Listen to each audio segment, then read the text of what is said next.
اتكلمنا قبل كده عن عقدة العودة إلى الماضي، وإننا ما بنحبش نتكلم عن أي حاجة إلا ما بتبقى في خبر كامل. بصراحة عندنا حق، ما هو ما فيش جديد في السياسة. 30 يونيو خلصت وشهر يوليو حالف ما يبدأ. لا، في جديد، أخيرا بقى في حاجة جديدة. الدستور اتكتب يا رجالة، بس يا عيني الدستور مش لاقي حد يتكلم عنه. دستور ضعيف الجناح والدنيا غدرت بيه. طب وبعدين؟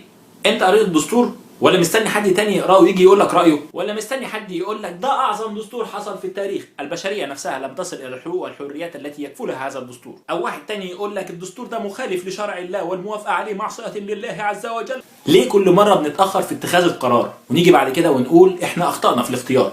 الدستور ما ينفعش نستنى لما يبقى ماضي، لانه معمول للمستقبل.